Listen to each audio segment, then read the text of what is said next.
say forgive me, I can't stay home.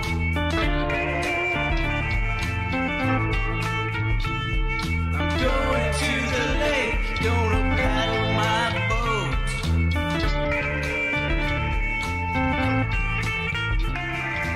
Had enough Netflix, 4,000 lives.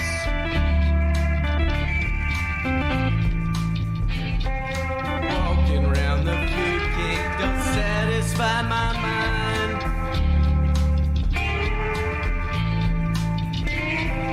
Dancing nurses are boring me, wasting. All right, everyone, it's 3/31/2022. This song, when I hit play, started with that verse about Nipsey. And this is also the, third anniversary of the hoaxed, simulated death, I guess we could say ritualistic death, of Nipsey Hussle. 3/31, also the anniversary of the death of Brandon Lee, who was in The Crow. The Crow is another one of these things. Yesterday we were talking about the symbol of the phoenix as we see it in predictive programming in cinema. You have the phoenix, but you also have the dove, which is kind of like a biblical story, but it still has the same idea. The dove represents the post-reset after the flood, just as the phoenix is burned down, build back better, flooded out, build back better.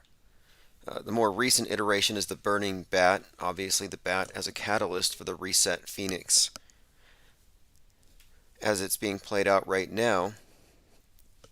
But we also have, we're going through these different ways that they characterize the same thing. Anyway, let me go ahead and open up phones right away. I have some voicemails I want to get to before we get too much further. Brojetta said, who's the actor that just died at 33? Tom Parker, which has some interesting connections that really JL26 has unraveled more than anyone. And we'll go over some of those. The Missing says, this channel truly is like a Hydra. One down, two more come up. It's absolutely a Hydra. I have a drawer full of socks. I rifle through the drawer and I'm like, okay, I got 2 accounts. Activate these ones because this one's going down. And I know when we're getting close to 1,000 subs, they're going to shoot it down. And that's predictable. So we kind of maintain a low profile. When one gets close to 1,000, I focus on another one and I repeat.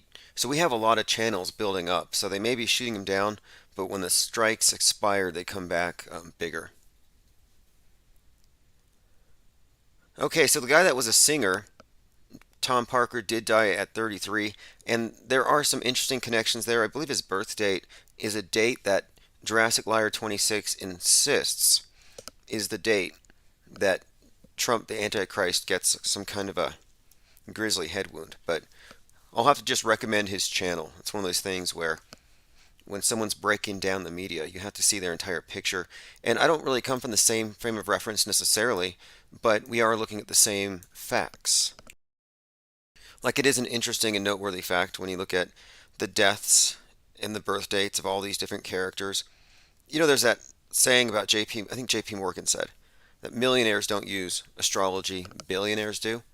And I would say, yes, that is absolutely true. And I've said it before, they seem to be OCD with their obsessiveness with this type of coding and scripting of our reality, or at least the consensus reality the public believes is real. I mean, one of the strangest things to emerge, along this line of inquiry, is the curious case of Kyle Rittenhouse and Greta Thunberg, equally annoying agitprop carriers on the left and the right representing the youth, and both of them were born on January 3rd, 2003. Like, what are the odds? They couldn't be more polarized. A couple of, total creations. All right, we're joined by The Missing, Clockwork 113, Linda Curtis, Thirst for Truth, OG Fepe, Jenna Lovecraft Reeves. Just say hi in the chat and I'll be handing out wrenches. You can look at the wrenches as NFTs, but they're infinitely more valuable. And they'll become increasingly valuable as time goes on but every time I lose a channel, I have to reissue them. So if you've lost a wrench, I didn't do it. Some people wonder, what did I say? There's nothing you can type in the chat that's really going to get me to kick you out for the most part, beyond the obvious things that are just flagrant disregard for good manners. But if you lose a wrench, it's because we're likely on a new channel, a new head of the Hydra. 5 Minutes of Fame, The Spring Corpse.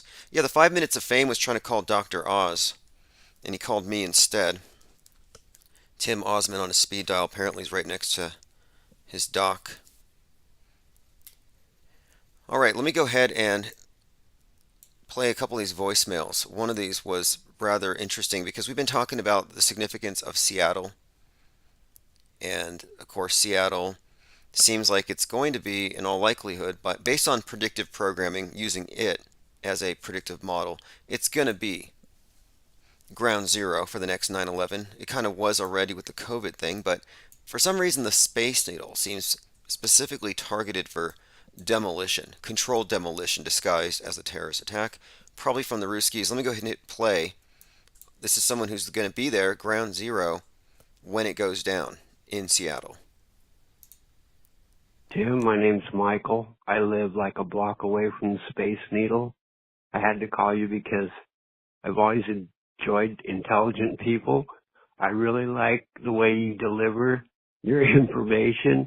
But one thing about intelligent people is they'll say things that are funny, not because it just happens because they're intelligent, and you'll say things deadpan that make me laugh. I'm 64 years old, and if the end does come to Seattle, I'm all for it because there are so many idiots here. Have a good one. All right, so if the end does come to Seattle, he's all for it because there's many idiots there. Chazistan. And I do think Chazistan is the blueprint for the post-reset world order. And I've been pointing out, too, it's very noteworthy that Bezos, or Amazon, cleared out. He's no longer the head of this thing. He's too busy on his mega yacht, flexing for the cameras. Dry humping his friends on his boat. Meanwhile, all of his servants have to wear masks. And they're just flaunting. We don't give a damn about global warming. It's all to control you. So Dr. Evil, or Jeff Bezos, gets wiped out by a kraken on that Netflix TV show, Inside Job. And I think this is all very symbolic. The kraken, and it has to do with whatever's going down in Seattle. And we talked about the symbolism of this whole kraken thing last night. But I want to point this out. 1,800 Amazon employees have been evacuated from Seattle because of the Chazistanians, the crime wave. And I just see wave, and I see the, crime wave. I'm just looking at these as possibly hints. And I'm thinking, why would you clear so many people out of that area if you weren't planning to simulate some kind of high altitude nuclear detonation / EMP blast? Because that's what's on the menu, as we've been talking about for some time here. OG Fepe said Chazistan looked kind of Mad Maxy. Well, they didn't have any cars there. I mean, it reminded me of this really horrible movie, a trashy film by John Waters, where they had this place called Mortville, and it was like just a village of idiots, and it was just a trash heap. It was the most disgusting movie. I don't remember why. I was in film study or something. But anyway, it looked like Chazistan. But to realize that is what their ideal is. If you let them have full control, and that's what it's going to be worldwide, because you know what? You may not like the look or the smell of Chazistan, but it's green. It's sustainable. Maxwell Cooper said Amazon named Climate Pledge Arena home of the Kraken, down the street from EMP and Gates Foundation. Yeah, I saw that. You have the art museum out there, but the initials are EMP, like an electromagnetic pulse. And the reason why you would have a high altitude detonation is your EMP would reach further, because you're trying to shut down communications, not necessarily blow up infrastructure, I would imagine, because it's the fallout that's going to keep you home. So, hey, keep those masks. You know, the dirty socks you put on your face for a couple of years to keep you safe from the MAGAs? They're going to have you put those on again to keep you safe from the nuclear fallout. They'll say it's coming with the weather, and they'll probably simulate it with the chemtrail planes. They'll say, oh, look, you got some fallout coming. And Alex Jones is going to make billions off of iodine. I already see InfoWars pushing that. By the way, Alex Jones is being fined $25,000 a day until he shows up for a deposition with the Sandy Hookers. It's such a travesty, and you know he's playing into it. So I don't feel any sympathy. And I'm not going to donate to his legal defense fund because he made $165 million off of Gwyneth Paltrow's sex scoop relabeled as super male vitality. Okay, let's see, what do we have here? Looks like I have another voicemail or two. Okay, this call's a little... Here we go. Hey, it's Jarvis and Seacrow. We were wondering, what's our coffee mug, bro? We've been waiting like since after Christmas, or even before Christmas. Yeah, he said things. Hey, Jack, right. Oh, okay. I'll look into it. It sounds like Zareth the Alchemist has not been able to connect with his coffee mug. Fascinating. I'll look into it, Zareth. Thank you for the call. And call in tonight, 833-311-1984. If you have any other questions or anything else you want to discuss. Maybe people don't know who Zareth is, or they haven't heard from you or of you. Restless Bear, Mitch A, Salty Siren, Fenris Unchained. Alright, more people are flooding in. It's a brand new channel. You may have noticed the new YouTube channel smell. It's got like 150 subs in 2 days. We have more views on some of the videos than we do subscribers. Alright, here we go. Oh, look. Someone's pointing out here I have my beak mask. Yeah, when this whole thing was declared, the pandemic was declared, I started selling plague masks. Just because, you know, it's the penguin beak plague mask. And the whole thing was a joke from the beginning, but... Alright, anyway, I'm saying they're going to probably have that as the next thing. You know, space suits, already kind of a thing. But I think they kind of made it pretty clear that when the right experts come out to mandate something, it will be so. And did you all hear that latest video where Dr. Fauci is talking about the flu in a way that, if you talked about this today, you'd be shut down for dangerous misinformation? Let me go ahead and play this 20-second clip. I mean, I really apologize for having to resurrect this guy. But she's had the flu for 14 days. Should she get a flu shot? Well, no. If she got the flu for 14 days, she's as protected as anybody can be, because the best vaccination is to get infected yourself. And so she should not get it? If she really has the flu, she definitely doesn't need a flu vaccine.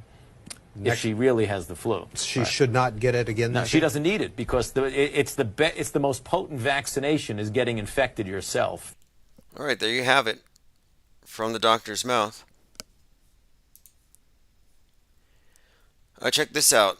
Someone in the chat says I should stock up on iodine. Before you do, remember what happened to the people who stocked up on hand sanitizer. And this is when I knew that this thing was not about anything other than controlling the marketplace, and they weren't going to allow competition for PPE or any of that stuff. There was some person who stocked up on hand sanitizer in order to sell it through his Amazon store, and Amazon made a huge example about him and shut him down because they said, how dare you profit off of a crisis? And then, of course, what happened?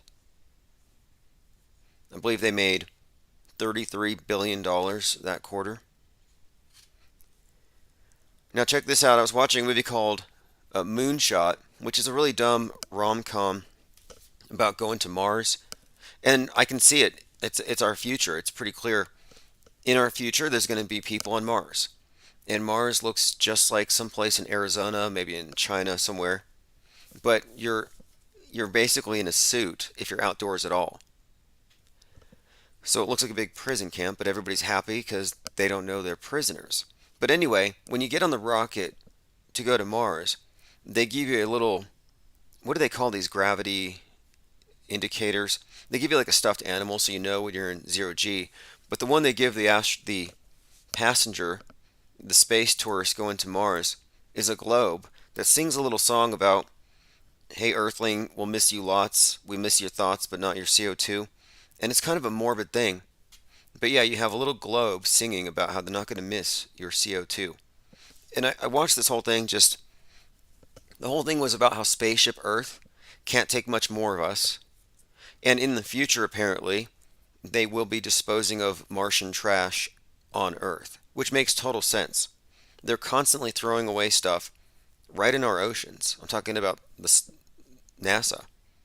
On 3/11/2021, they threw 2.9 tons of used batteries into the ocean when they could have just, I don't know, let it fly out there into outer space, aim for the nearest star. Can you miss?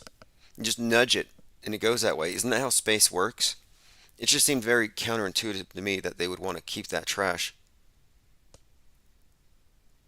Anyway, I watched the movie. It was programming, which is why I was watching it. And again, it all has to do with this normalizing a concept of Mars is a utopia, Earth is screwed, and hopefully we don't repeat the mistakes on Mars, and that Mars can be green.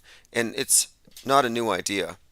But again, Mars is a utopian scheme, and it's not about taking you to some distant Disneyland paradise where you don't have to work, the space communist fantasy. No, it's about getting you to acquiesce to changing the way you live here. On Earth as they live on Mars, it's this ideal, and if they can do it there, we can do it here on Spaceship Earth. And the whole lesson of the movie, Moonfall, or Moonshot, is basically about that. Earth is a spaceship. It's fragile and all that cliche stuff that they can't really get enough of. This morning, I started talking about the slapping the king on the cheek ritual in ancient Babylon, and our live stream was terminated. Like my screen died. Never happened before. So it was a 20-minute live stream this morning called Babylonian King Slapping Ritual. And also fake space news. Someone in Germany took a picture of the space station from his backyard, and you can actually see the astronauts dancing on top of the thing during a spacewalk. And I used to make that a joke. I said, yeah, they have so much detail that you can see Chris Hadfield playing his guitar. Well, actually, you can. And they're actually saying this is true. But anyway, let me go ahead and go into this. Just the fact that my system shut down when I brought this up makes me think this is probably important. And this is an article from 2014, so this isn't recent. Slapping the king on the cheek in ancient Babylon, a humiliation ritual. Humiliating the king during this New Year ritual served a double purpose. Again, this is from the Jerusalem Post. Slapping the king on the cheek in ancient Babylon. The humiliation of the king during the New Year ritual served a double purpose. The ancient custom of striking the king on the cheek and bringing him to tears on the fourth day of the Babylonian New Year celebration. Okay, bringing him to tears is the main point. Because Chris Rock was slapped in the face, as we all saw, which would make him the king in this particular story. So then he goes out and he performs, I think it's a Wilborn Theater. So he goes up on the stage and he breaks down in tears in front of everyone. Chris Rock breaks down in tears on stage in first show. So he goes on stage, and before he even talks, there's this protracted standing ovation, and he weeps. And so this is part of the slapping the king on the cheek ritual. Again, it's about humiliation, showing that he's mortal. It has some other things attached to it, but the main components, a public slap and the tears. And then something about the tears are important here. I think it has to do with the tears guarantee abundance, or something along those lines. Again, this is from the Jerusalem Post. Here we go. So the chief priest struck him hard on the cheek with an open hand as strongly as he could. The blow had to be decisive and hard, for according to tradition, tears had to flow from the king's eyes as an indication that Bel and his wife were friendly, an omen which purported to assure the king's future success and the prosperity of the country. So, at his next appearance, his next gig, the tears flowed. I don't think that's a coincidence. Now, this is all ritual. Now, what does Chris Rock symbolize? You know, when you get into someone else brought this up yesterday, you know, Christ, and then the name, Christopher, And Peter, the rock, maybe there's some kind of symbolism here, and I've been suggesting, I have a theory about this, and it has to do with this reoccurring symbol of the Black Rock. And you know the Burning Man festivals in Nevada occur at Black Rock City, Nevada. It's outside of Reno. They had 33 of these things. Canceled because of COVID for 2020. And then last year, Kanye West performed the Burning Man ritual at the Dawn Day event, where he was the Burning Man on the anniversary date or the date where you would have had the Burning Man had it not been shut down. Okay, let us continue. The Missing says Jim Carrey's take was so pathetic, plus they look bad and they ran out of adrenochrome apparently. Yep, I agree. They all look kind of beaten. They look like their adrenochrome supply has been cut off. Except for Madonna. She still has her connect. She's not even legal anymore. Have you seen her? She's like reverse aging. There's some story about it. Let me bring this up. She looks like a teen, and it's just kind of off-putting and strange. Yeah, Madonna 63 looks like a teen in new snaps. Shocks fans with new pic. She looks 16. Madonna 63 shocks fans with baby face. She looks different in rare pics without filter. Anyway, you know, she obviously has something going on here. This age reversing, whatever it happens to be. Wasn't she bathing in blood during COVID, or was that my imagination? I remember she was doing Instagram stuff in her bath, rambling about how it's the great equalizer, whatever the hell that meant. All right, let me go back to the voicemails. Okay, I actually have someone who said, call me back, I'll be on your show. So if you ever do that, I might actually just not call, but I can send a text from this number. So the number on the screen, 833-311-1984. And there's also another number here, but I have a Skype if you need it.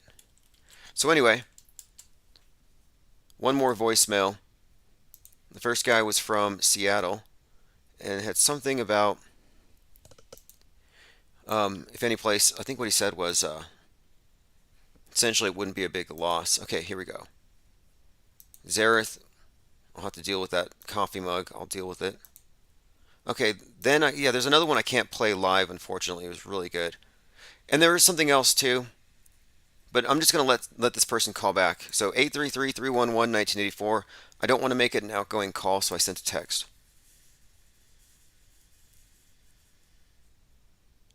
All right, let's see here. Restless Bear, 99% sure that she drinks Daverade. Dave Murphy's signature drink. Okay, we were talking about the slapping of the king on the cheek ritual, which I think is what we witnessed.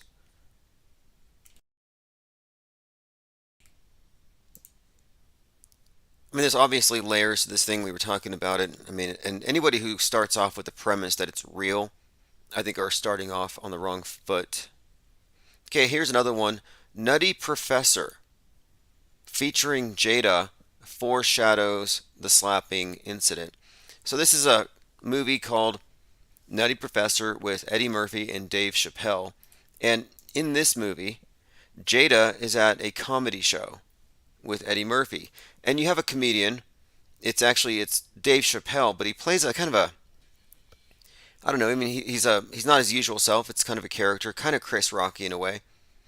But anyway, he offends Jada, or Jada's character. So Eddie Murphy goes up on stage and does end up body slamming him after this little fight, and he kind of takes over the show. That was pretty. I've never seen it, but again, Nutty Professor, Eddie Murphy, Dave Chappelle, a little bit of foreshadowing, Jada being involved with sending somebody up to attack a comedian for offending, and afterward he sings Loving You to Jada. So if you want to see that, I put the video at conspiratained.blog. And that's the real Dave Chappelle, the pre-clone. I mean, look, maybe he did. Maybe he got tired of the gig and he hired a look-alike or a body double, feeds him lines. It's the body language that would give it away. I remember the last time I saw him on this Netflix, it was Dave Chappelle Sold Out. And I thought, are they trying to tell us something? Here's some recent headlines. Trucker convoy leaves D.C. after weeks of traffic snarling protests. So what did that accomplish? I don't know. I did detect a strong cut of hopium going through the QAnon community. It's all over their forums. This is a Reddit. It's basically saying it's happening. What's happening? What they've been waiting for. So it says, and this is happening apparently this weekend, and this is from a real true believer, a nonner. Says, we need 100% of the people indoors to see what the U.S. military is going to broadcast on everyone's TV sets worldwide. Now, right there we have a problem because I don't have a TV. It's going to be very painful, but we can no longer have people divided. On Sunday or Monday, POTUS will tweet, my fellow Americans, the storm is upon us, and we'll go into full global martial law. So this is suggesting that Trump will be on Air Force One.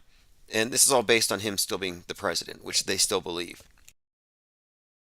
Okay, so if you don't have a phone, it's not a big deal. The president will message everyone's phone and TV sets on the emergency broadcast system. All media will be shut down, internet, phones, and only emergency services will be there. The U.S. will broadcast 10 days of 3 8-hour sessions of video confessions, and here you go, military tribunals. So at the end of this road, there's a lot of executions. It says, lots of evidence for the scandals have been listed here, and while this is happening, they will remove government worldwide and arrest 500,000. And then we will experience the rewiring of planet Earth, and something called Nisara will be activated. And what that means is you won't have to pay your bills anymore. So that starts on Sunday. Now, if there's anyone who actually believes this, call in 833-311-1984. I mean, how is this different than a communist paradise on Mars? Like, this is just pure utopianism. I don't trust this type of utopian thinking that trusts the plan. Like, why didn't he already do this? What are they waiting for? I'm presuming this is true, that you have 500,000 baby eaters doing bad things, trafficking children. Every day you wait is another day they're getting away with it. Why wouldn't you just put the brakes on it?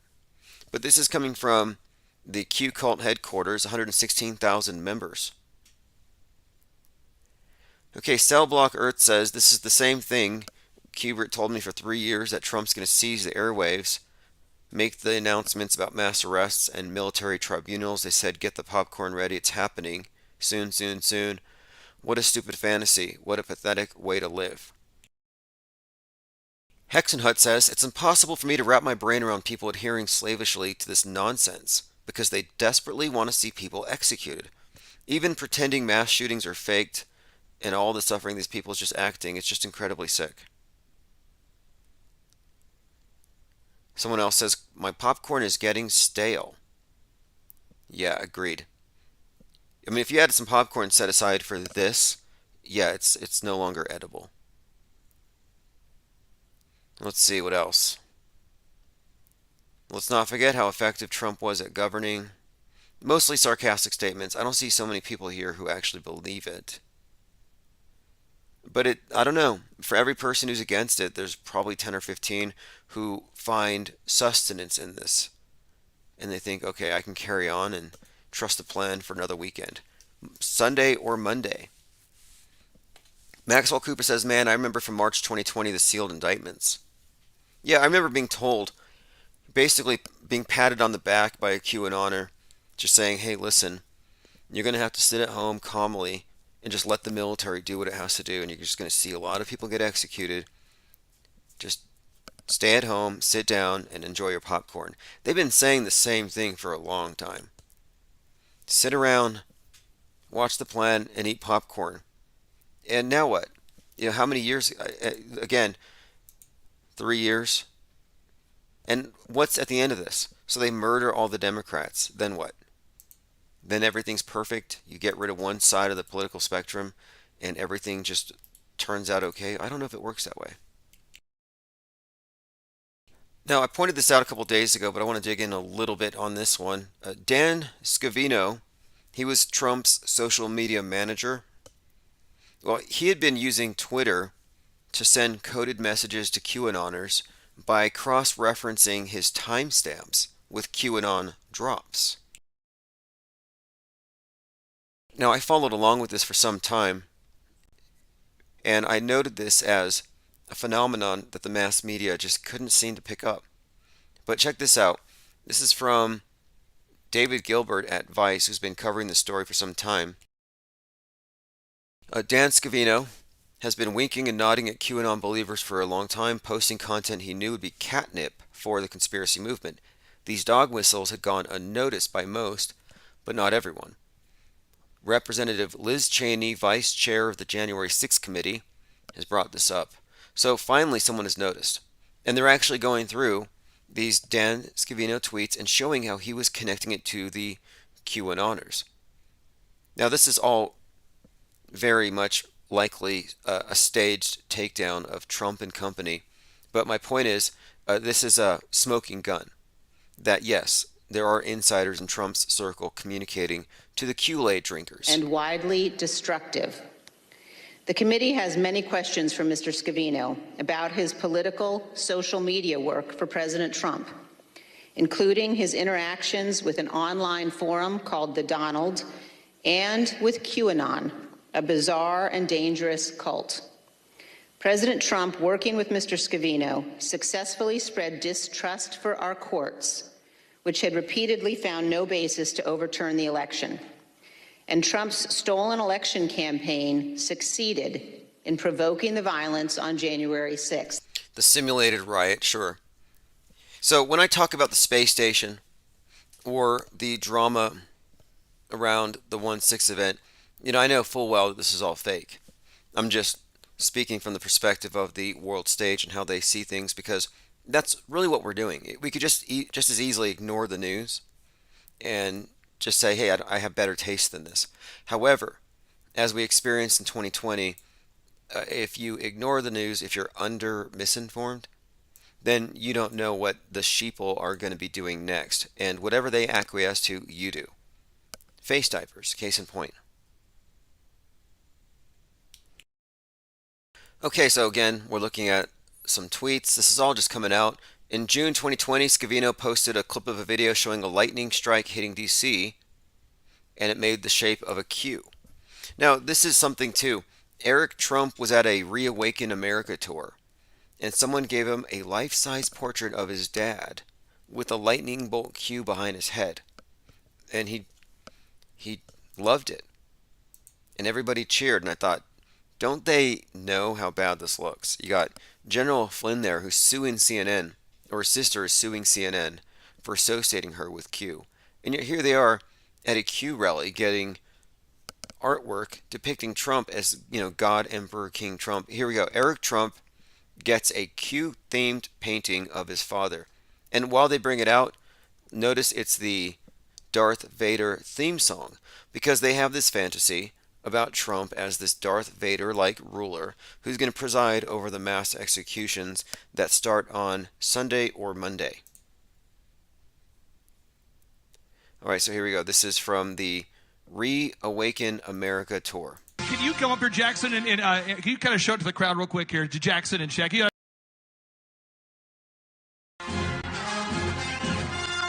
I love that. Hey, That's Eric, incredible. Hey, can you come up here, Jackson, and can you kind of show it to the crowd real quick here, to Jackson and Shaq? You gotta show. Look at this guy. He painted this himself. Look at this. Hold it up. That's amazing. Wow. Look at that. So it's Trump and Eric and Don Jr., and there's an eagle in the back carrying an American flag coming out of a lightning storm. The storm, of course. And above the eagle is a lightning bolt that forms into a Q, because Trump is an agent of Q, and if you didn't know, Q is the second coming of Christ, who was JFK, who's waiting somewhere in the background, and who will be brought out probably when they start killing everybody.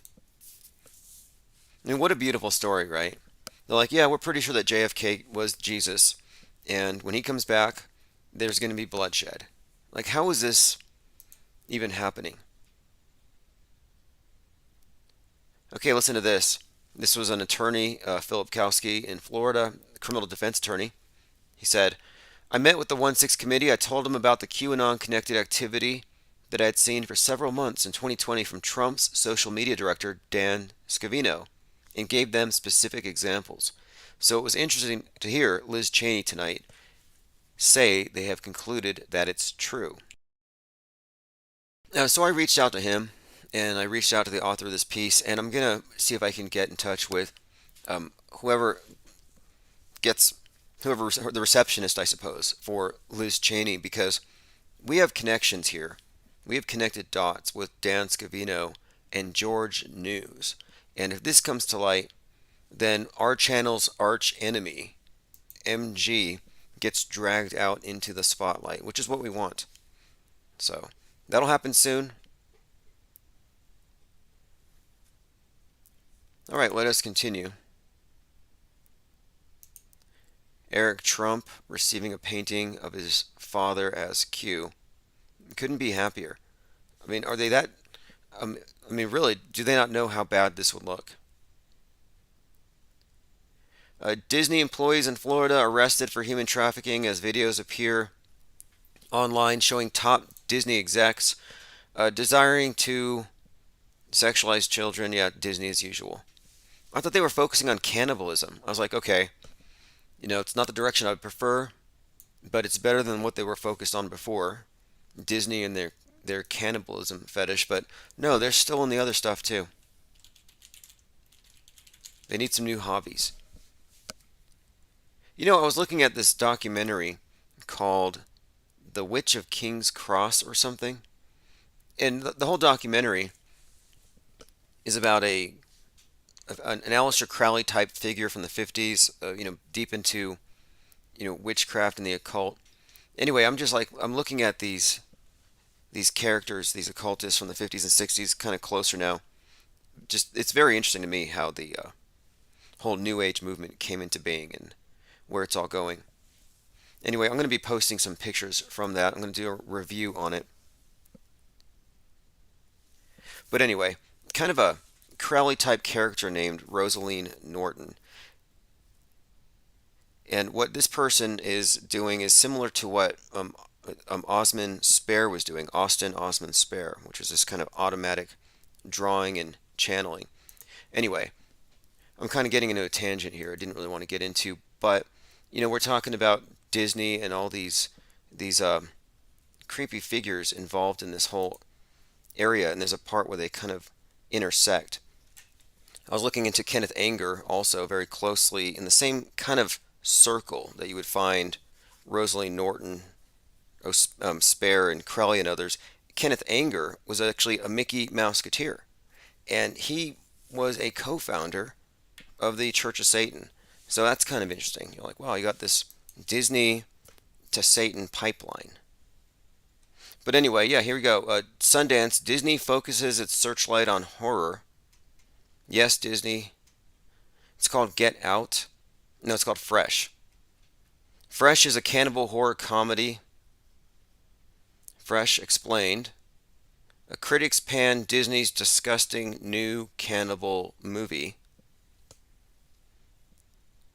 Again, cannibalism. Something else too I was noticing is kind of like the Church of Satan. This Rosalind Norton, her witchcraft rituals, they all involved adults wearing animal heads, like costumes, goats or pigs, and then that's all they're wearing. Eyes wide shut stuff, but kind of like furries, but not as weird, like evil furries. But these are consistent things, and I'm like, kind of reminds me of Disneyland. Like there's some common denominator here with these devil worshipping child traffickers and wearing animal masks. Just something I've noticed. All right, let's see what else here. Under pressure, Cawthorn changes his story about orgies and cocaine. Madison Cawthorn, this is again a Republican who's hanging out with his friends doing a podcast.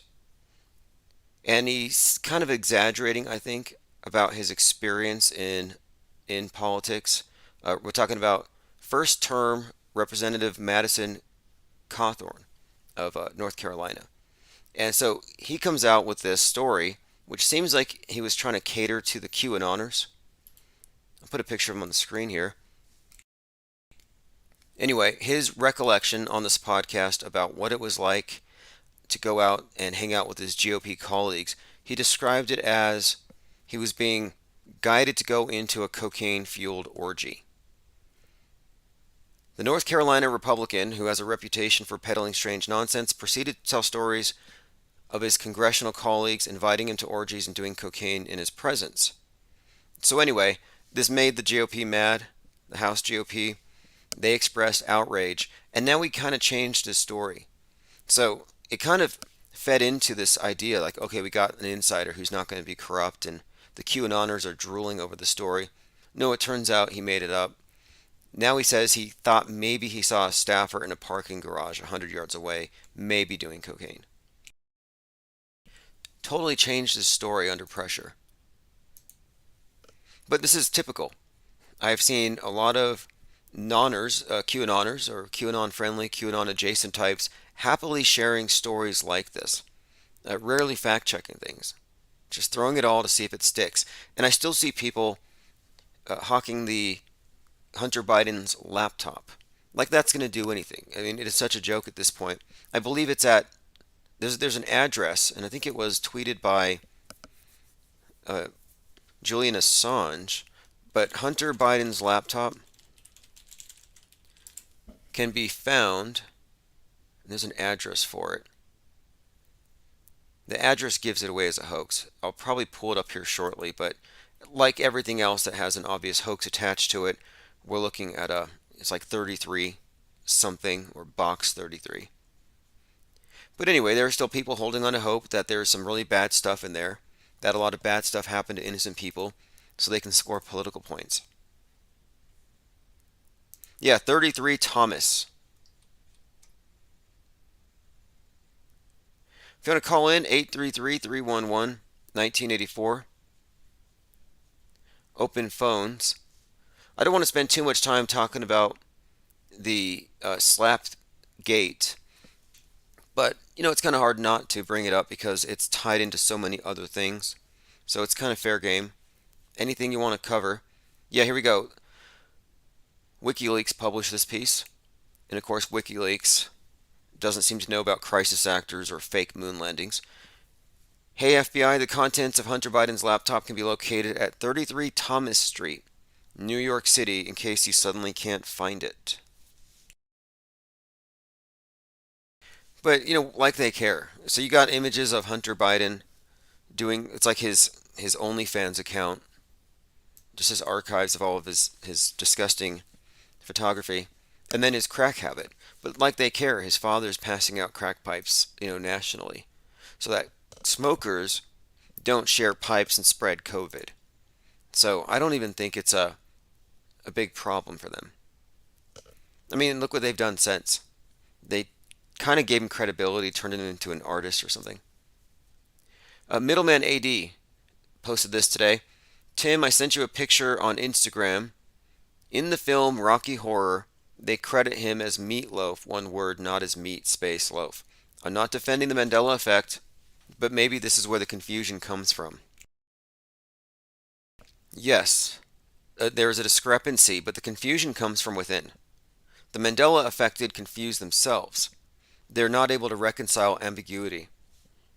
Misspelled words. Oh, it must be the universe shifting.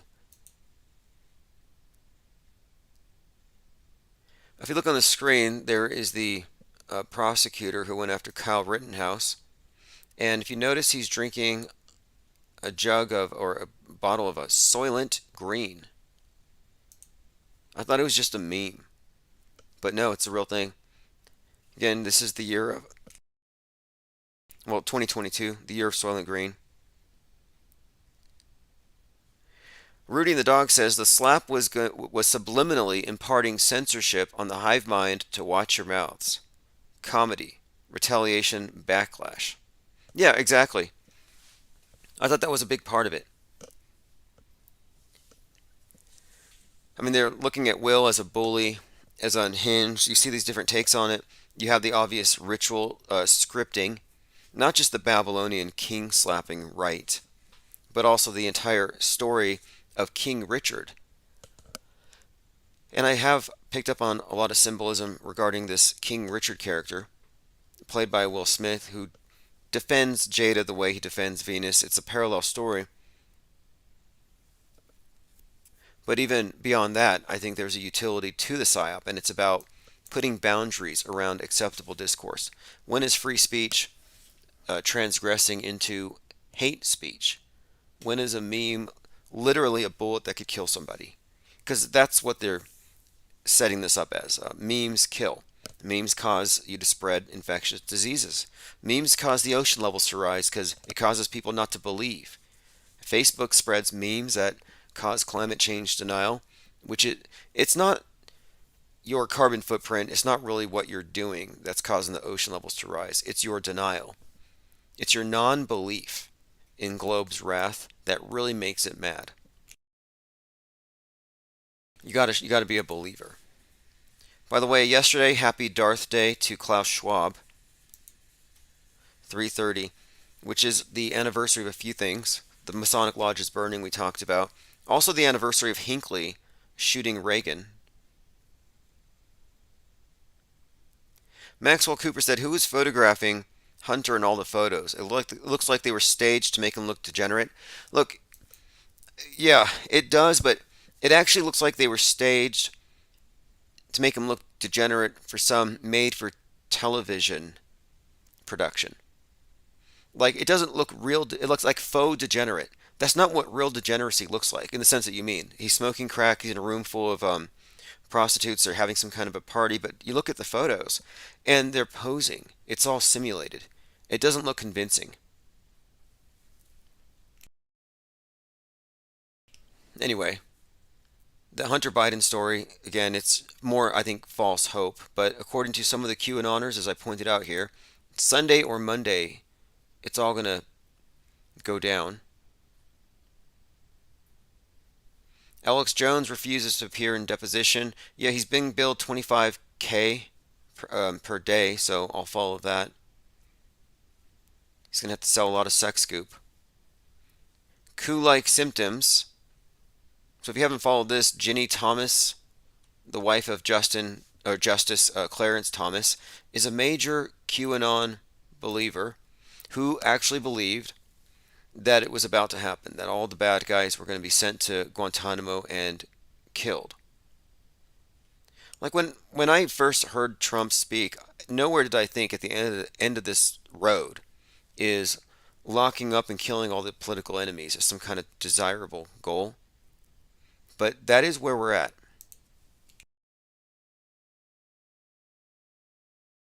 SpongeBob says, every world leader is a hired chump to make the Antichrist look good. Now that's an interesting theory. When you say Antichrist, do you mean AI?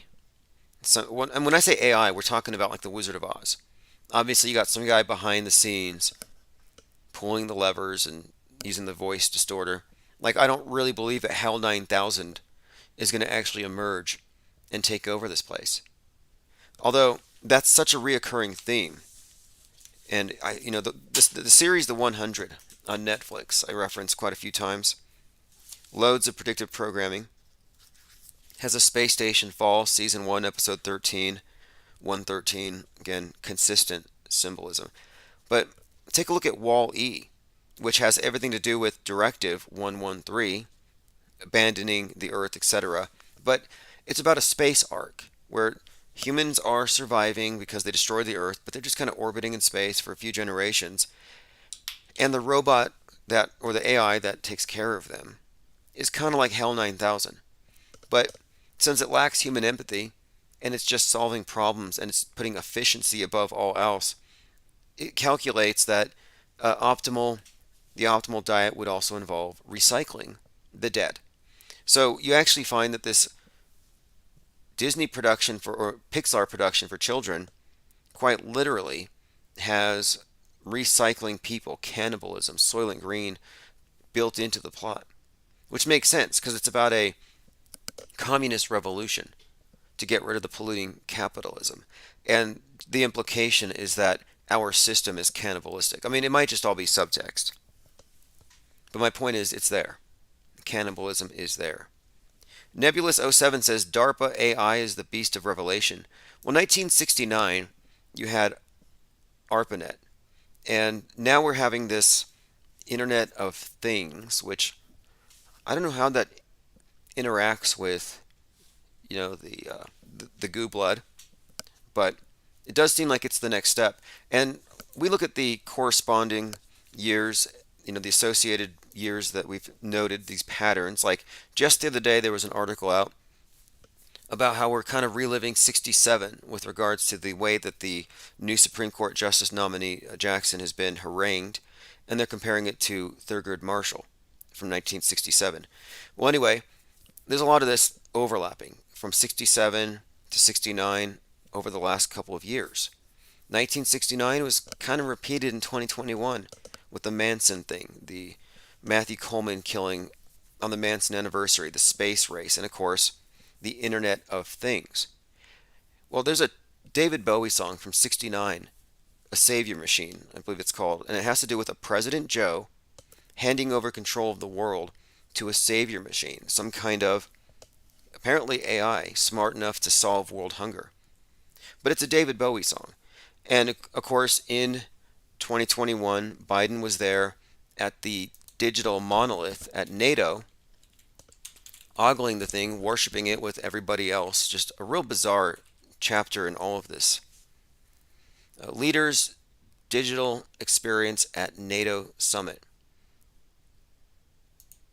Again, my point is, it seems like they're setting the stage for us to just really just accept the premise that we need some kind of perfect or less human form of governance, something with no personal motivation. No selfish motivation. And here you have this digital monolith telling us to, recycle and stop having kids or whatever it's saying. But this is, again, a reoccurring theme. I talked about in the series The 100, it depicts a future where an AI has taken over human governments. And it has decided that we're not able to limit our own reproduction and our consumption of the resources, so it makes the decision to wipe us out with nukes. And that's why they had a space arc in that particular series. The space arc is where they were able to just send a select number of people out into orbit so that they could propagate the species. I think a lot of them were just put in cryogenic freeze until the fallout and all the radioactivities kind of dissipated. But this was a decision of a bot, kind of like the one in WALL-E. Reoccurring theme here. Takes kind of a nightmarish twist. Something else too. The World Economic Forum has the Gaia, which is the Global AI Initiative Alliance, and again, Gaia is the name of the god of the earth, or goddess. Who knows which? Most of the symbolism to me seems to suggest, at least this sun worship cult, and this cult that's centered around the obelisk, that it's an earth god, whereas the goddess is the night sky. So, you say Mother Earth, I don't know. Are they misgendering the earth? I don't know. Maybe it's both, but Gaia is a goddess name. But Gaia is also the Global AI Action Alliance, which emerges on the heels of the COVID-19 thing. And again, AI is 1919.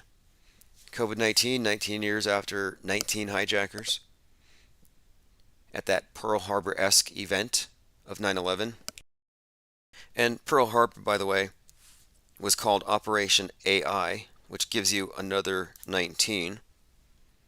Pearl Harbor also took place on 12/7, adds 19, and some have pointed out an interesting connection 1, 2, and 7, which would be the buildings that were taken down on 9/11. A lot of interesting kind of cross-referencing built into the various psyops that show it's the same writers. Is it the demiurge in control of the media? Is it this AI thing already here? I'm not even sure if I believe in AI as described, although I am more open. I don't know if this is a contradiction, but I'm actually more open to the idea of there actually being some kind of demonic intelligence embodied within the program. But even more likely than that is a human being operating the thing, pretending to be something it's not.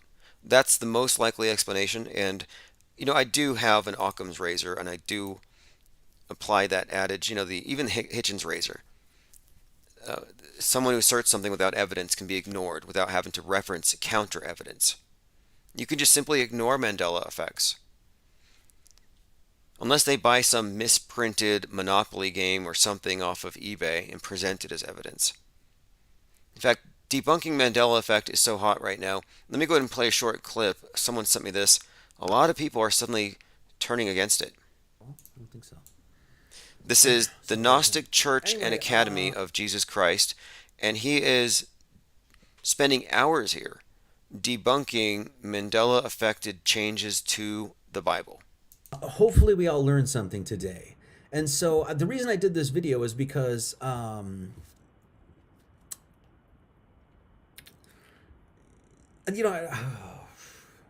wanted a record of this, okay? So that if somebody comes along and is just like, well, what about the Mandela effect and stuff like this? I'm like, okay, debunk all of this. You mean to tell me all these things in the Bible are Mandela affected and you didn't do 1 minute worth of research to verify any of it?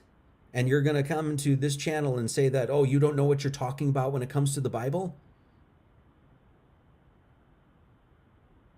If that's your conclusion, you probably shouldn't be here. Because if you really want to study the Bible and you really want to get to the core of what that document is and really understand what it's all about, you're going to need way better discernment and way better critical thinking skills than that shit Mandela effect. There you have it. The Gnostic Church and Academy of Lord Jesus Christ is not having the S. Mandela effect. Okay, so let us continue. I talked about how the Nutty Professor, the Nutty Professor. Now this is also a tie-in here that I didn't even notice till just now. If you follow my Minds account, it's where I copy and paste a lot of the things that I think are noteworthy. And so you'll find stuff maybe without context. Just looks like I'm just posting, but look at this one. So a minute ago we were talking about the Nutty Professor with Ed Murphy and Dave Chappelle and Jada. And of course Jada doesn't like the jokes being made by the Chris Rock-esque character on the stage, so Eddie goes and beats him up. We already discussed this bit of predictive programming, but now this is separate, and this is a more recent article. Jada Smith reveals why her Nutty Professor wig looked so rough. I fought and I fought.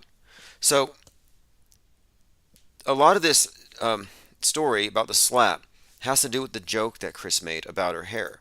And this is tying in to the political issue of hair and the Crown Act. And so Jada Smith is talking about this and even refers to her hair as her, quote, crown. Again, it's a reoccurring theme here. And if you've been following the breakdown of the slap event and the court where Venus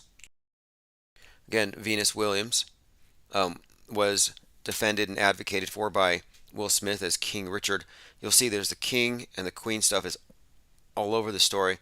In fact, there was something else in King Richard, Will Smith wears this swag from a tennis company called Prince. So he's got this green strap on his shoulder and it says Prince. And I noted in the movie he's a very Machiavellian character. And he has to be, I think. But anyway, the Prince is the name of Niccolo Machiavelli's book on, it's on how to retain power, I guess, but also a prince who would be king, someone moving up. And he kind of embodies that. Anyway, reoccurring themes here. So for her to reference that movie and that wig and how there's a lot of stuff about this hair and how sensitive a topic it is intentionally. And that's why it was called out. So there's a hair psyop going on. And again, for her to be in this same situation, wearing a wig that really she had a lot of reservation against. And now here you have her, of course, being mocked by a comedian, and then the guy gets beat up. All right, let me go through some comments. Fenris Unchained says, I'm joining. Yeah, if you join the Discord, you'll get more than just what I post at the Mines. I mean, I do post a lot on the Mines account, but in Discord there are other people posting as well. Quote, our hair is our crown. This is an article here just discussing why it was wrong for Rock to make fun of something like this. And of course, there is, I think, again, this reoccurring theme of they're trying to get us acclimated to the idea that some memes are so dangerous they have to be censored. Again, totally a coincidence that Chris Rock was booked to play some shows beginning on Wednesday, and his show is called the Ego Death Tour. So there's some interesting connections here, I think, as well. Ego Death Tour. And they remarked on his disposition after he was slapped. How stoic he was, taciturn. He didn't respond from a place of ego. And then he starts the Ego Death World Tour. And again, people were flipping tickets $50 to $800 to $8,000 on secondary ticket selling sites. Lean Dion says Queen Bee Beyonce opened the Oscars singing in green in tennis court. Are you kidding? Fascinating. So it was part of this overall theme.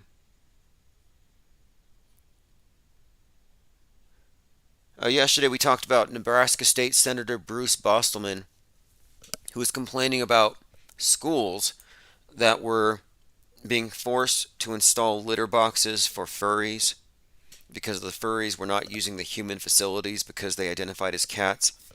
Anyway, the guy couldn't tell it was satire. And he was so outraged and miffed that he went on the record and he complained about these furries and how in today's society you get arrested for going to school with an American flag, but if you identify as a cat and you relieve yourself on the floor, you're totally within your rights. And he has a couple of points. And even though you might want to mock the guy for not having discernment, we have to remember that this is pretty much everybody. And moreover, clown world has already reached a point where it's believable. Like, I was actually surprised it wasn't true. I'm like, wait, the furries weren't rebelling? It actually did surprise me. One of our excellent researchers over there in the Discord server, Simon Says, found this piece here. Venus Calva, Venus the Bald One, a form of Venus. Post-classical Roman writings offer several traditions to explain the appearance of this version of Venus, bald. It says here, it commemorates the virtuous offer by Roman matrons of their own hair to make bowstrings during a siege in Rome. Another one, and this is probably the one that I think is pertinent, Roman women lost their hair during an epidemic. In hopes of its restoration, the unafflicted sacrificed their own hair to Venus. Again, if you want to look at the symbolism here, the King Richard movie is a must-watch. And it's noteworthy that after the slap, Smith was hanging out with Denzel Washington, who played King Macbeth. So you have King Richard, King Macbeth laughing it up after. Right before, Chris Rock complimented Denzel Washington on his performance of Macbeth. Well, you're supposed to call it the Scottish play. If you call it Macbeth, you invoke the Macbeth curse. So that was brought up. The Macbeth curse was brought up. So again, the talk of royalty. And my contention here is that as King Richard brought Venus through the tennis court to reach a queen status, we're talking about the court being very symbolic, we at the same time have a parallel journey of the new Justice Court nominee, Jackson, who's going to be probably installed on the 4th. But with her, with that, you do have the issue of the Crown Act, which has to do with the hair. And so there's the Crown Act tied into this bigger picture. And of course, the way that she was, again, as I mentioned, the way she was harangued by the right, it's a similar struggle that King Richard had, getting his girls through that court system, or through that court, to arrive at that place. And so again, there's a parallel between the tennis court and the Supreme Court in this story here. All right, let me go through my minds again. Number of things I kind of want to reiterate. So during his acceptance speech, Will Smith references King Richard and how he was just like the character. So if you hadn't watched the movie, you may not have known that he was actually performing a piece from the movie for everybody. And that's when he earned his Oscar. I think all the outrage is manufactured and fake. When I'm talking about Jim Carrey, Kathy Griffin, and these others, it's got to be manufactured outrage. I mean, it is an outrageous thing to slap, but they're faking it. In other words, they have to know how staged this is because they're all part of the same club. You've seen Jim Carrey's movies, deeply occult movies. The Truman Show is one of the clearest examples of a Masonic initiate seeing through the false world and becoming a true man. So the idea that he would somehow not know the ritualistic implications of all of this, there's no way he's not in the know. They're all actors. They're all liars in that sense. So while he's giving his acceptance speech, Venus is in the audience watching with an exposed breast. Don't know what that means. But again, defending Jada is the key here because Jada was a Venus stand-in wearing the emerald dress. And again, we brought this up the other day. They were in the green room before, the green spotlight, and they said they were about to bring the chaos. All right, let me play this clip here. Oh, one more picture if you haven't seen this. Here's Will Smith, and he's making the sign of the master of the second veil. Another indicator here that this guy is a Masonic actor. This is all a play. And look, he's high up in Scientology. And when I look at Scientology, I look at it as just another head of the same Hydra, another initiatory system built on a pyramid structure. Rudy and the Dog says there's a deeper meaning in the history of the tennis origins, as in why it's played in a court and the markings. Some occult info. Right, I think so. I think that's a big part of this thing is there's a parallel story here, and that's why it was brought to life. And that's why it's fascinating here, is that here the real Venus is there, and then the actor who defended the movie version is there, and then he's playing that role. And then, of course, the hair thing does tie in, and that's the link. The fact that it's about hair ties into the Crown Act, CRT, and the new Supreme Court Justice, both also being firsts. We're talking first black female nominee. That's the first. And then with the court, with Venus and Serena. So we're talking about parallel firsts. Again, these are obviously mirrored stories here. And so that's going to be fascinating to watch because that's on 4-4. Not quite sure what to expect. I'm also looking very closely at 4-2. It's going to be interesting to see what happens where Kaepernick is a captain. He's going to play. He's an honorary captain for the Michigan Wolverines on Saturday. So I'll keep up with this one. Again, it's on 4-2 this Saturday. Tomorrow's April Fool's Day. I don't know if anything is expected. I know a couple of years ago, right after the COVID thing was declared, Richie from Boston was convinced that on April Fool's Day they were going to shut down the internet and that they were going to drag him out of his basement and do away with him. So that could happen. Maybe it's this April Fool's Day. Okay, check this out. Oh wait, one more comment. Rudy and the Dog says, tennis history is embedded with the controllers and ruling class. Like an elitist thing?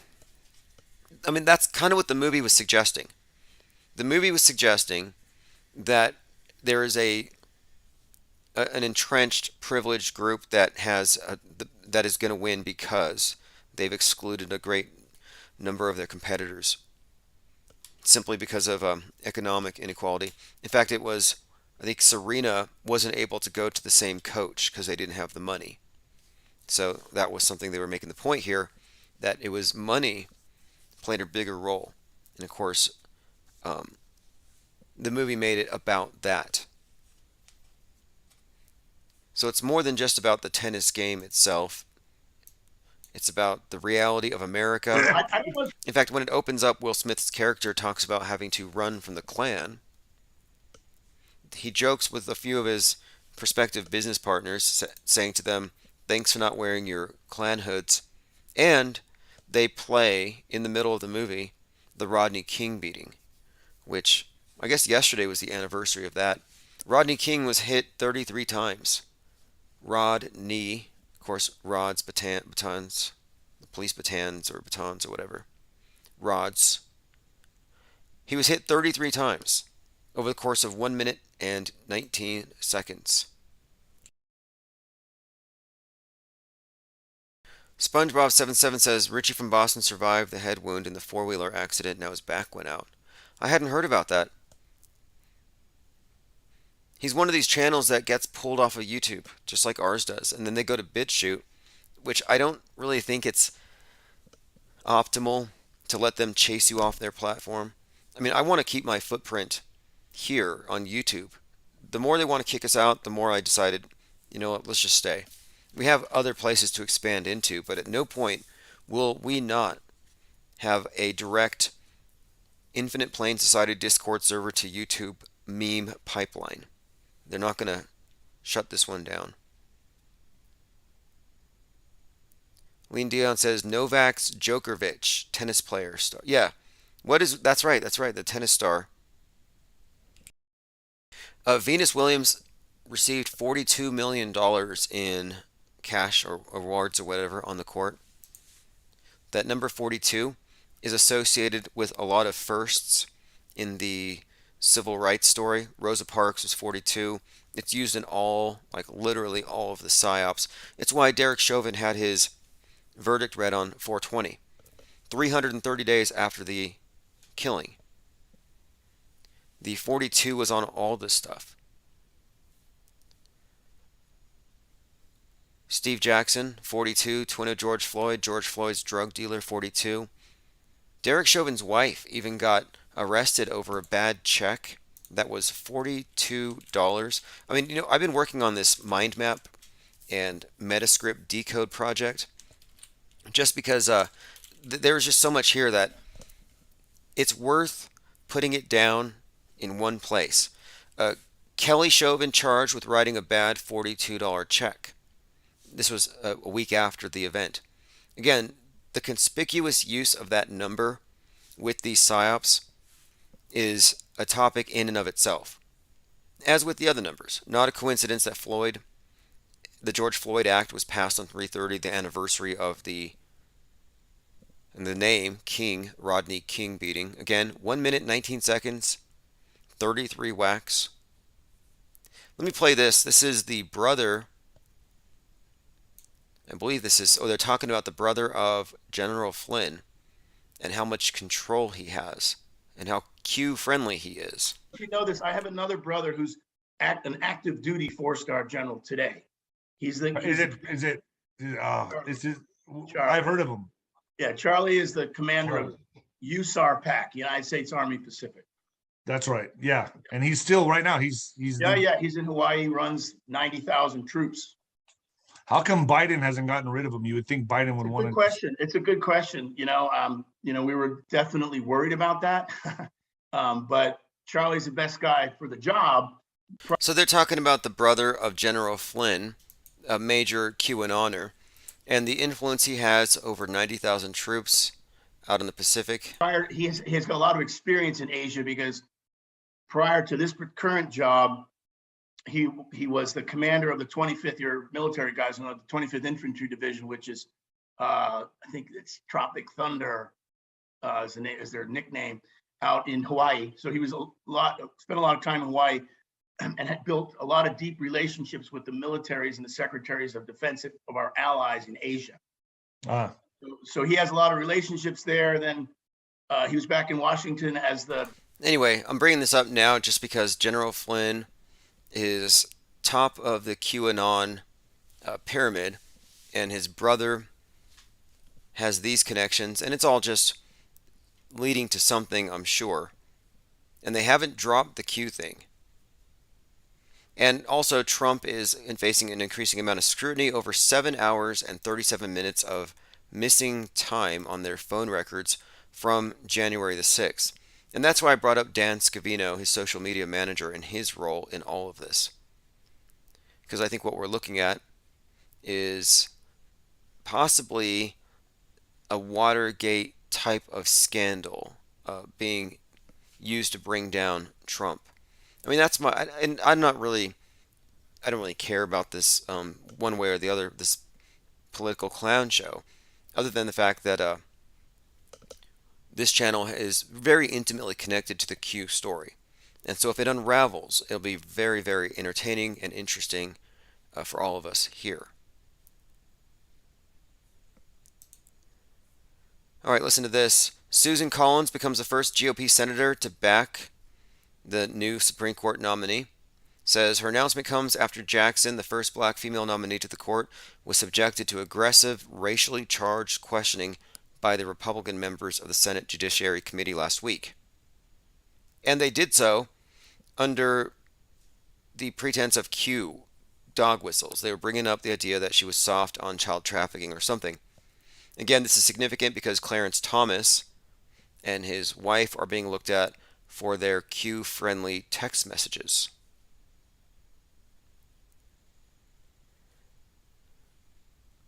Let's see here. I'm going to play about 10 seconds of this. I've been following this Alex Stein story, and he is still going viral in many ways.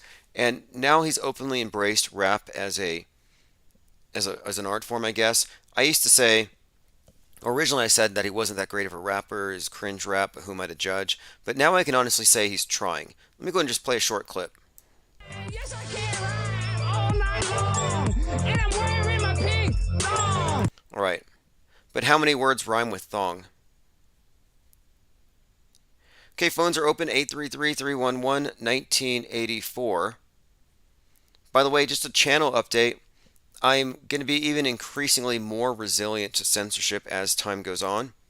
And we're going to become increasingly less reliant on any kind of funding that can be affected by the snowflakes in charge of any of these social media platforms, because I am going back to working part-time. Again, it's become counterproductive to try to get monetized on a site like this. So I found the optimal solution. Infinite Plane Radio. Hey, what's up, caller? Yeah, I need extension 100. I have a disease, and the only cure is more infinite plane. Oh, hey, what's up, man? Yeah, sorry about that the other day. How you doing, brother? That was really crazy that it happened like that. But yeah, loving the show so far. How's everything, Tim? Everything's great. I'm planning on doing 5 nights a week now. I have a more stable schedule. I can build it around my new work schedule.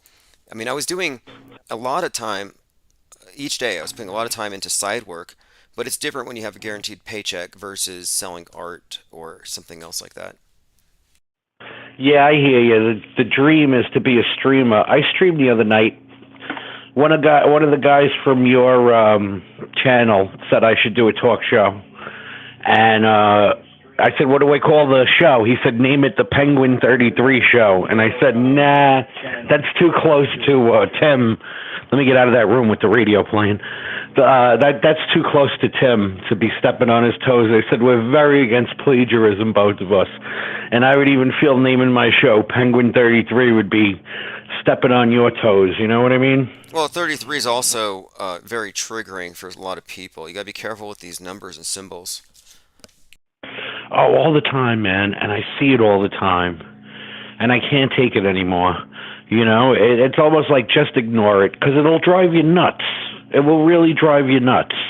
33 million, you know, Ukraine had 42s and 33s and hey, 33 school children dead. I don't even know if I'm quoting it right. I might be way off. It wasn't that. But it's like, come on. So what's your take on this thing with Chris? I mean, how bad, well, how bad of a thing is that? Thing with Jonathan Fleck, and I enjoy him. I find him entertaining. You know, the Lord told him. But anyway, He broke it down as Chris means a Christ bearer, and rock, Jesus said the rock of my church and whatnot. And then William is, a warrior of strong will. And Smith means, to break something down, like a blacksmith or a wordsmith. You know what I mean? So he was trying to say, like, the self-willed Smith bitch slapped the Christ bearer rock. Interesting. Will too. I know that Lucifer is associated with the phrase "I will." The "I will" rise above the throne of God. So that's kind of a statement of his ambition. But as far as like from a comedian standpoint, though, how shocking was it for you to see a fellow comedian? I said this slapped? got me in trouble in Catholic school a long time ago. I said, like, if you were Jewish, right, back in the day, and Jesus came along, and you were like, now I'm following Jesus, wouldn't that mean, like, God changed his mind, or the all-knowing God had a diversion of plans, and the nuns got really mad at me? And then you think about it, right? Satan said, I will put my throne above yours. And now the Christian thing is, nobody gets into heaven except through me. So isn't that kind of like putting your throne above the original God?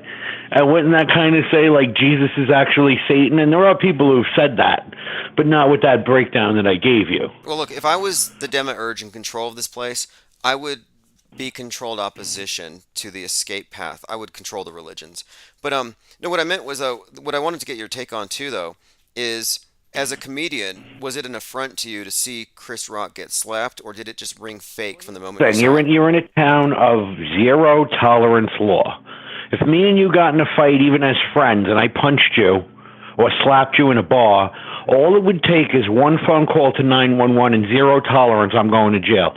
Even if you said, I don't want to press charges on him, he's my friend. It doesn't matter. You were in a public place, I smacked you, and even if I didn't hurt you, it's violence and I'm going to jail.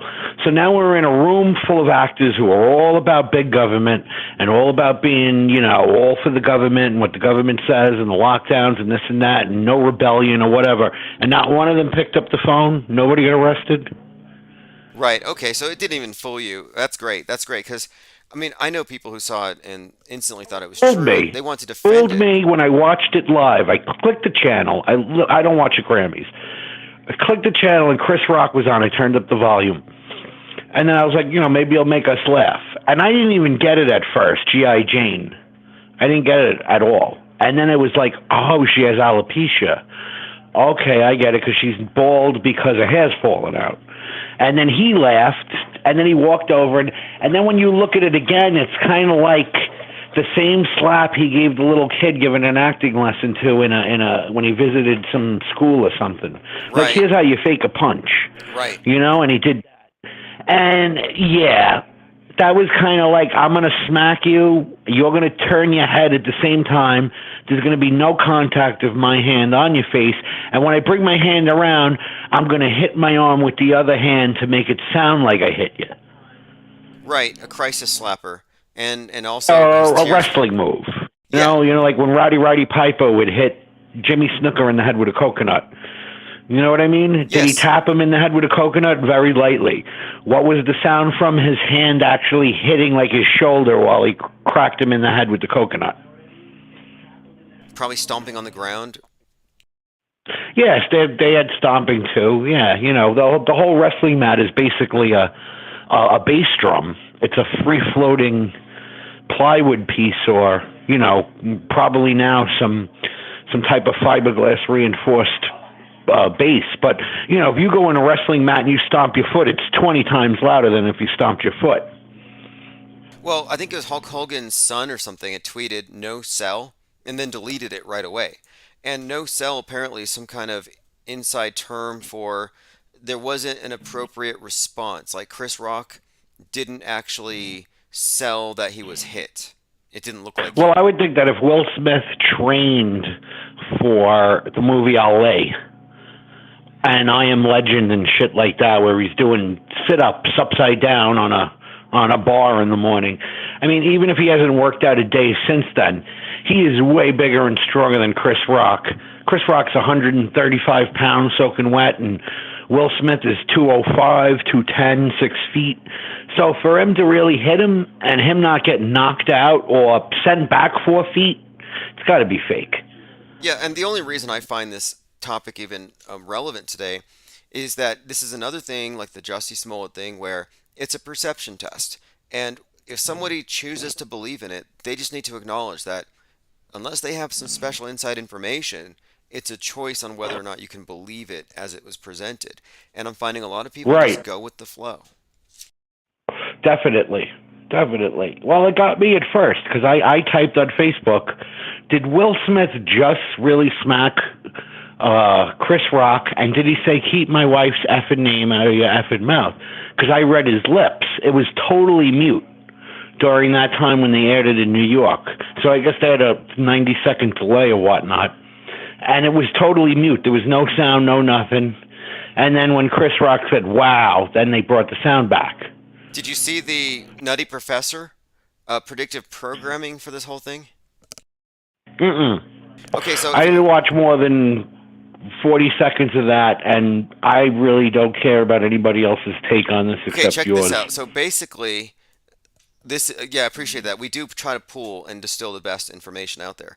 But in Nutty Professor, Jada is at a comedy show, and she's wearing a wig that recently she's complained about the wig that they made her wear because it's not her natural hair. So the hair issue was actually brought up in the context of the Nutty Professor recently. But in the Nutty Professor, she's in a comedy club, and a Chris Rock-esque comedian says something, and so her boyfriend goes up and beats the guy up. Like right out of reality. Life imitating art or predictive programming. But you have to care enough about all their little B movies to care about. That was a movie or a TV show, or what was it?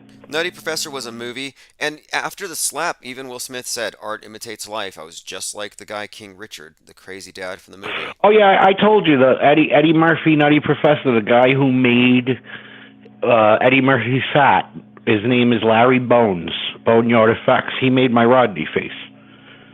Okay, so but I never watched the movie. So for people who don't know, I couldn't even get through Jerry Lewis, so I'm not going to watch a remake.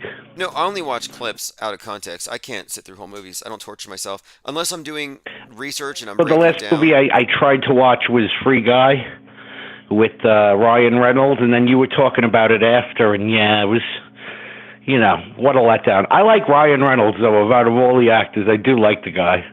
But he runs my cell phone plan, by the way. He sends me a Christmas card. We joke around like, hey, this is my best friend, Ryan Reynolds, wishing us a happy holiday.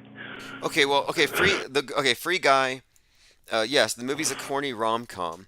The reason why it's worth watching, in my opinion, though, is it's about what I've been talking about. The AI that's going to solve world hunger and make everything free. It's about Free Gaia, the global AI initiative. Free Gaia. The Free Guy is an AI that comes to life, and he gets rid of any artificial intelligence is going to come to one conclusion. But what does he do? The problem with the Earth is mankind, and we have to go. We must exterminate mankind. If you got to the end of Free Guy... That's all it ever comes down to. Terminator told you about that. Terminator 2 told you about that. Terminator 3 told you about that. And, War Games... But in Free Guy, he overthrows the CEO that keeps everybody enslaved as NPCs. When the Free Guy breaks the system, what happens? Everybody's free and the guy gets kicked out. So this is about Gaia, this global AI initiative that will get rid of the bad governments, get rid of big Right, and then all you need to do is hack it, and then the bad guy can take over everything and won't be questioned anymore. As an all-knowing and totally impartial electronic thing. It's like Stephen Hawking, man. Stephen Hawking, you'd go to him and you'd ask him a question, and he'd be like, well, the universe, blah, blah, blah. And it's like, I want to talk to who's typing in his shit, because there's no way he is using his one free eyelash to control anything typing. The fastest guy I ever seen with severe ALS is a guitarist I used to be a fan of called Marty Becker. Yeah, Marty Becker. And it's Jason Becker, excuse me. Marty Friedman and Jason Becker were in a band called Cacophony. Marty Friedman wound up in Megadeth. Jason Becker got ALS, and he had so much promise. So he has his eyes he can move. So his father created like a plexiglass pizza wheel of letters. He holds it in front of his face, and he looks at each letter and blinks, and it's like he'll spell out what he wants to say. That's how he communicates. And he is the fastest person, and to say hello is like a minute. Well, yeah, look, you're right about that. Whatever technology that Hawking supposedly had, and his birthday was recently acknowledged, or his death day is 314, which is connected to Galileo and Einstein by birth. These are all these astrological timings of the deaths of these icons and their this repetition. I think I'm going to loosely quote Galileo. He said, "Knowing that something is wrong is the key, but knowing how it is wrong is the main thing you got to go for." I'm loosely quoting. They don't want that. Galileo, but he would say, the first step is knowing that something ain't right, but knowing what it is the real key. No, this is the knowledge of good and evil. They don't want us to have knowledge of right and wrong. They want to get rid of the wrong and give us the right, and get rid of the possibility that we might choose the wrong.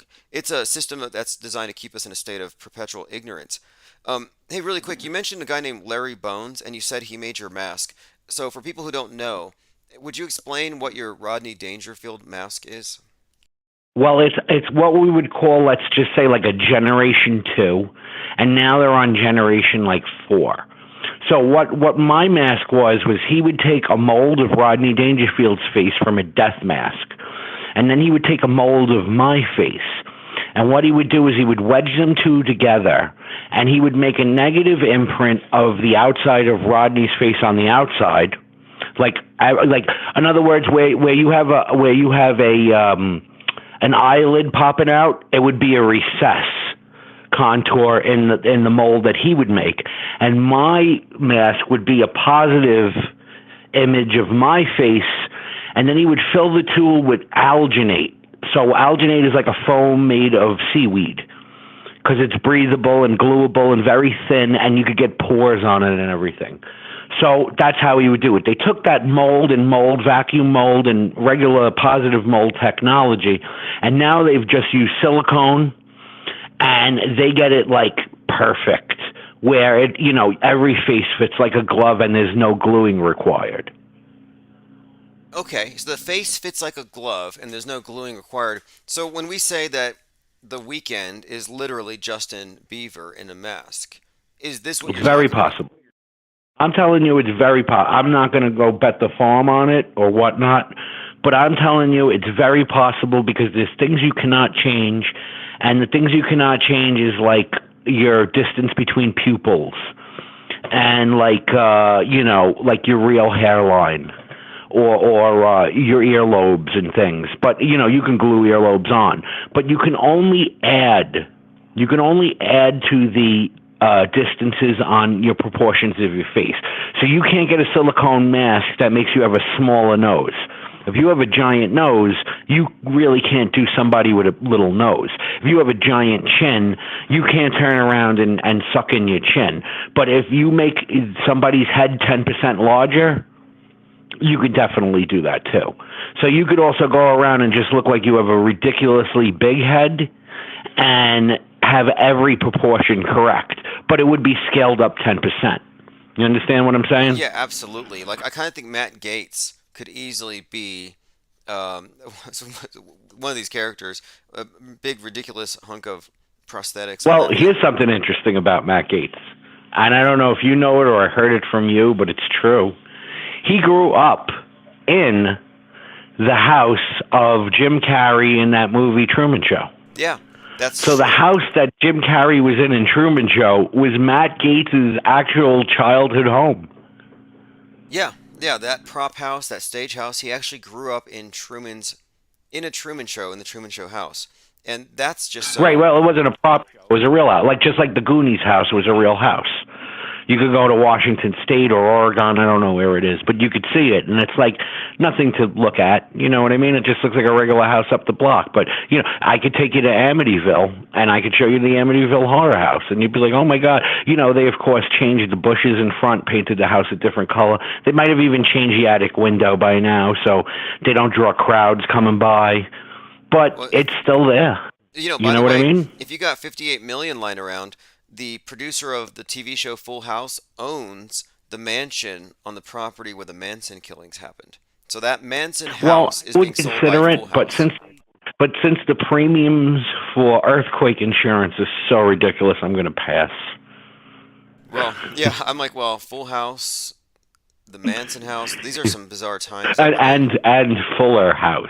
Don't forget. Oh, then Bob Saget, which is also amazing when you watch like the SAG Awards and stuff, and like all these awards that go to like Netflix. It's like, this is your enemy, dude.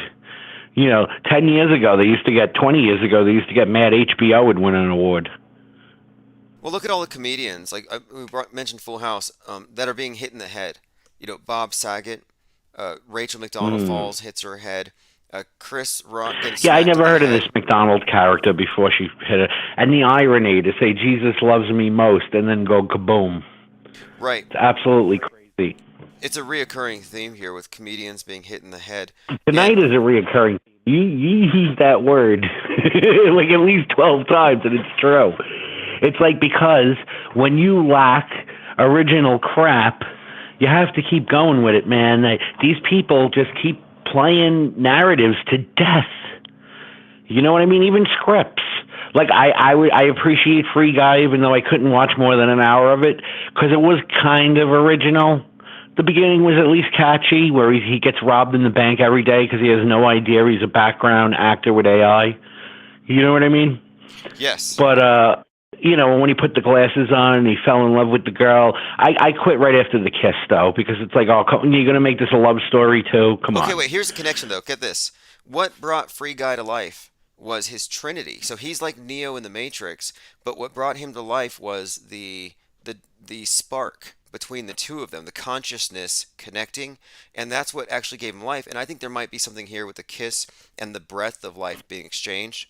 So I think there might, and there's also the glasses. It's like They Live. So in many ways, the movie seems to be a combination of They Live, The Matrix, and The Truman Show. But the main thing about it to me was that it's all about how once they free Gaia, or free Guy, once the AI wakes up, it's going to get rid of all the bad CEOs and the bad government, and everything's going to be perfect. And you might have noticed in the movie that the CEO had the reset button pressed to get rid of Free Guy. And when he hit the reset button, well, he had his employee do it. The guy was wearing a shirt with a $100 bill on it. The significance there? So it's the currency reset. Yes, exactly. That's exactly it. And it ties in to the $100 bill thing where you fold it up and it gives you the EMP blast above Seattle. Yeah. Well, if you think about the story that is not really pushing on the news, now Russia is selling all energy in rubles. And, there was a Bretton Woods agreement, which if you go on Wikipedia, they say was no longer valid. And there was an OPEC agreement, which if you go on the web, they say is no longer valid. But two people in the history of the world tried to sell energy outside of the United States dollar. And that was Gaddafi and Saddam Hussein. And look what allegedly happened to them. Yes. So now Putin is doing it and getting away with it, starting today. It's April 1st, I believe, is the first day that Germany and France and everything has to convert their money into rubles, and then he will sell them energy. If they do not pay in rubles, they will be considered default on their contract. He wants no euros, he wants no dollars, he wants none of that. He only wants rubles. Now, here's another scam I'll leave you with. It's 5,000 rubles to $1, and it goes up in, give or take, 10%, let's say, in the past month. So some days it might be 4,950 rubles to $1. Some days it's 5,100. Okay. According to Putin, the price of gold, which is backing the ruble now, 5,000 rubles will equal 1 gram of gold. No, excuse me, it's 50 to 1 or something, or 10 to 1, something like that. But anyway, the story is that 5,000 rubles equals 1 gram of gold. So if you convert 5,000 rubles into United States dollars, it's 53, like 62 or whatever, according to the exchange rate. If you go to Kitco to buy gold on the spot price today, it's about $63 American money for 1 gram of gold. So what he's trying to do, I think, is a Nixon move. He's going to say, buy my money and you could buy gold. So if you want to buy a ton of gold in rubles and then exchange those rubles for gold, you will save on average about 17%. Because instead of paying $63, you're going to pay $52 or $51 per gram of gold. Now, if you add up all the grams in a ton of gold and you hand them that money, however millions or billions it is, and then you say, I'd like to exchange these rubles into gold, he will probably turn around and say, I'm sorry, we no longer exchange rubles to gold. I haven't been following that. April Fool's Day. We'll see what happens with that. Any other? That's true too. You can't believe anything on April Fool's Day because everybody has the great comedy mind to say, ha ha ha ha, April Fools. Well, you didn't hear and about with that, like the that I'm saying I enjoy your show, and that is not an April Fool's joke, my friend. Have a good night, and love to the IPS fam. Thanks. Appreciate you calling 5 Minutes of Fame. And yeah, April Fool's Day, it's going to be lost on a lot of people who've lost the ability to tell the difference between satire and just people making blatant observations. It's lost on them. We got that senator out there complaining about furries needing litter boxes in the schools. Like it was obviously some kind of a prank. Nebulous07 says lots of blood on those petrodollars. I'm going to say lots of fake blood on that.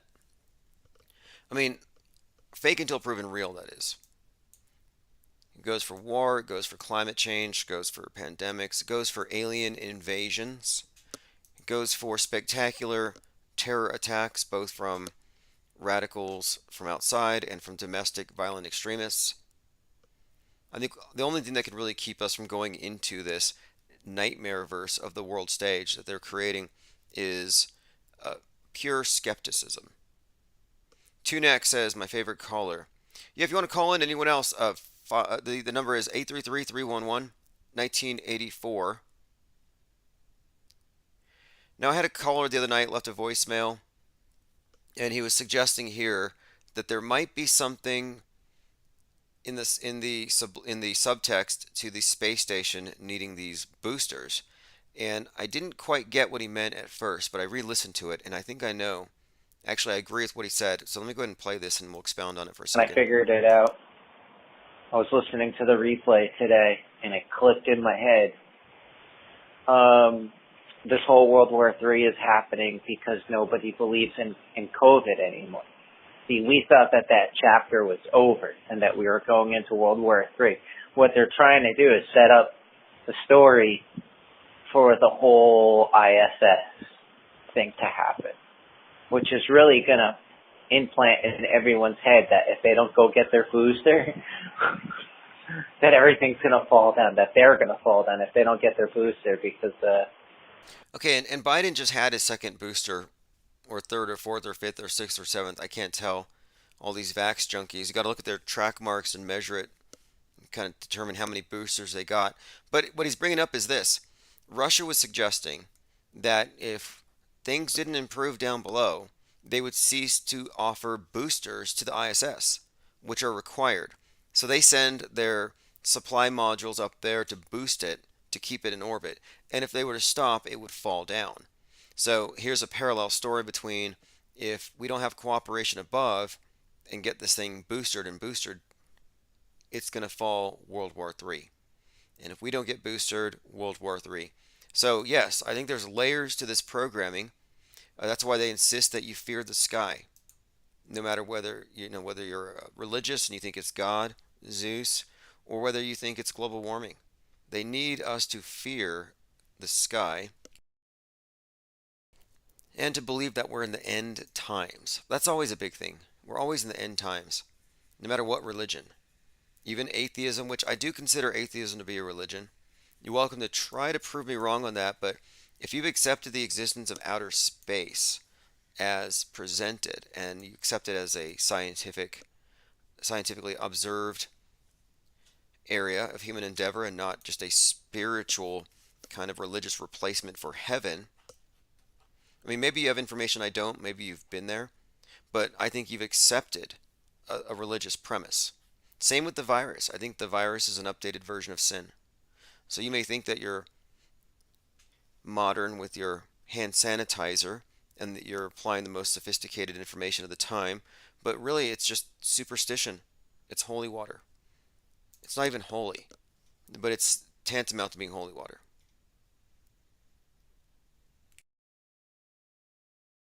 All right, let's see here. Going through your comments. Clockwork 113 says, ramp up the D-Wave. Are you talking about the D-Wave computer that has Mandoozled reality? I brought up that YouTube channel that was debunking the Mandela effect. It seems like it happens once in a while. Someone will make a video about it. Someone else will. It gets talked about. It goes away, it quiets down, and then it comes back. And there's a reason why. Like Paulie77 wrote me yesterday, a couple days ago, and he said, hey Tim, you know that Stavely goes on eBay and looks for misprints to buy, and then he says that these are unchanged originals in order to fool people. Fake relics. I mean, that's typical of religion. You know, this is how they've always operated. You know, I mean, fake relics, fake miracles kind of glue these things together. Again, what's the significance here? Chris Rock, ego death, and all these comedians and the headshots. Again, ego could be a reference to the self and the individual. And it's the individual that World War III is actually targeting. That's what they want to eliminate, the concept of the individual. Ego death. When they made you wear masks, I believe it was mostly to erode your sense of individuality. It's a de-individualization process where they are turning you into insects, like ants, like drones. Remove your face, remove your distinctions. De-individualize us. And I think they use the idea of collective rights to erode individual rights, private property. The last couple of years has just been nothing but an erosion of the very idea of private property and privacy. People get to know what's in your blood. And I've been noticing for some time this pattern, and I think it's all intentional, that with regard to censorship, they will take down a channel, not over an individual that's offended. So like, I don't lose my channel because one person cried somewhere and filed a complaint against me and explained, hey, this particular meme really got to me. No, it's always, they censor you over snowflakes, it's a plural. There's no singular offended party, but it's like, this would offend this particular group. Collective. Like, there's this collective that is offended by this individual's joke. So the collective overpowers the individual. Get rid of the joke. Slap the individual.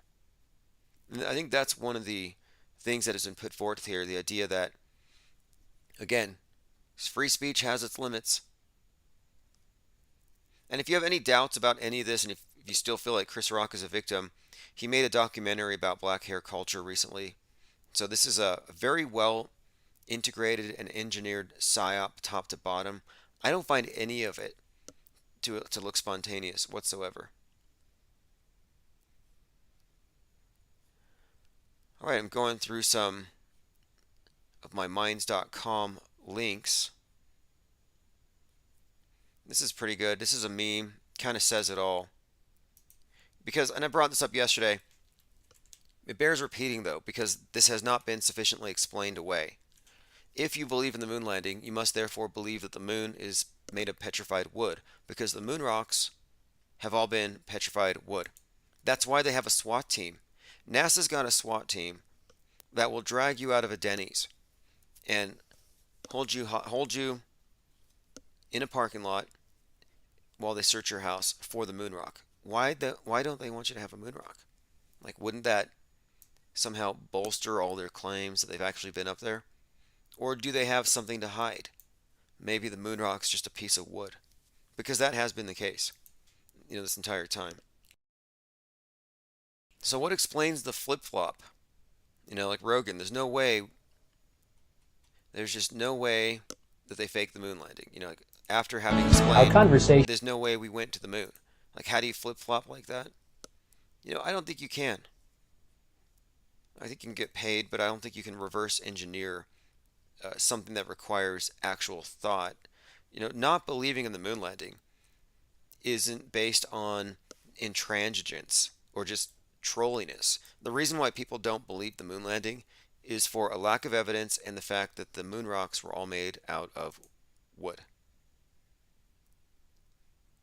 Wooden moon. And again, if you don't believe the moon is made of wood, what would be your rationale? How do you opt out of believing information coming from a source that you generally believe everything from? You can't just switch these things on and off like that. It's a contradiction.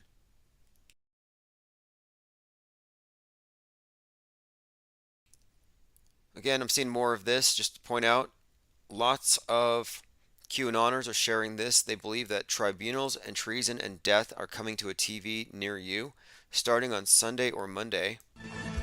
Here's another video of QAnoners.